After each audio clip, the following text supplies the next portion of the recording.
Hello, I'm back just to go over achalasia really quickly. So there are three types from what I've researched throughout the few years I've had it. There's type 1 achalasia, which is the type of achalasia where you have something called classic achalasia, so your food needs to go down with gravity. I have type 2, which is where food lodges in the esophagus, and then there's type 3, which causes spasms at the bottom of the esophagus. I found out I have type 2. The way that the symptoms started for me back in 2019, I believe, early 2019, I was actually working, I believe, 3 jobs at the time, and I have a CPAP, and no, not everybody who's obese, needs a CPAP, or that's why they're on CPAP. I've worked at a sleep clinic. There's small people, medium people, large people, obese people, all kinds of people need it, okay? You'd be surprised at how many people nowadays need to have CPAP. Also, there's the symptoms I was having was I was sleeping one day and I literally regurgitated. It wasn't a vomit, it was regurgitation, and it was just straight water. So I had to rip the mask off, straight water everywhere. My husband's like, what the heck is going on? I'm like, oh my God, massive amounts. So then I was like, that's odd. So then another night, which is like a week later, it happened again. I'm like, what the heck is going on during my sleep? So I started sleeping, sitting up. Then I started calling my doctor, my GI. So listen to y'all. You guys may call anybody hypochondriac. I'd rather be hypochondriac and safe than miss something. I was calling my doctor because, I have, general anxiety. So whenever you have any type of mental health illness or mental health diagnoses, people are going to treat you any other kind of way.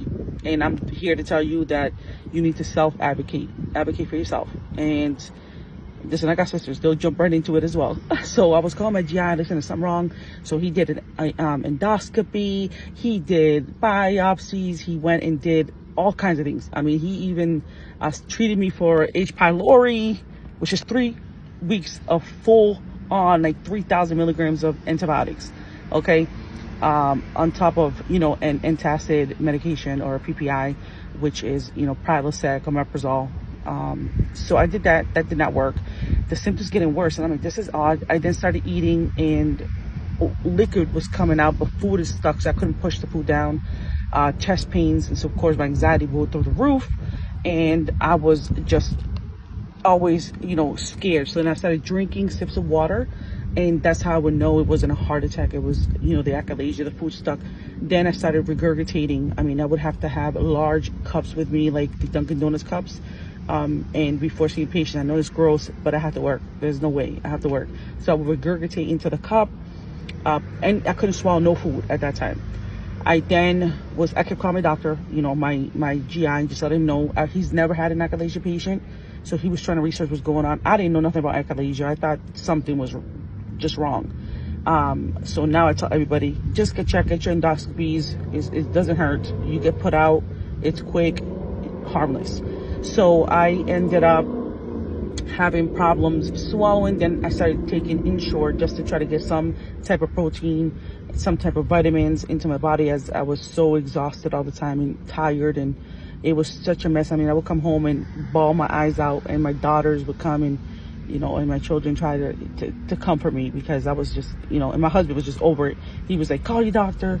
And my sisters were like, call your doctor, find out what the heck is going on. So I had another endoscopy that didn't work either. I finally called the doctor, said, give me a barium swallow at this point, because there's something wrong. So I had the barium swallow. The radiologist comes in the room and says, come in here, Rebecca, I need you to see something.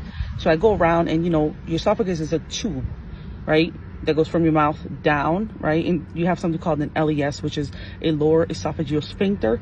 And then it's like a little sphincter before it enters the stomach. So when I saw my esophagus, I said, what in the world is that? Because it was not a tube. It was literally opening up like this. And then there was fluid still all the way up here. And then it looked like a little worm all the way at the bottom. And I said, what in the world is this? He's like, I think you have something called achalasia. And of course, I Googled it. Well, I was right there. I said, I didn't even know where. Hold on one second. I Googled it. And then he said, we're not even going to have you swallow the tab, because normally you swallow a big tab to see, what goes on. He's like, there's still liquid up there. There's no reason why we're going to perform that.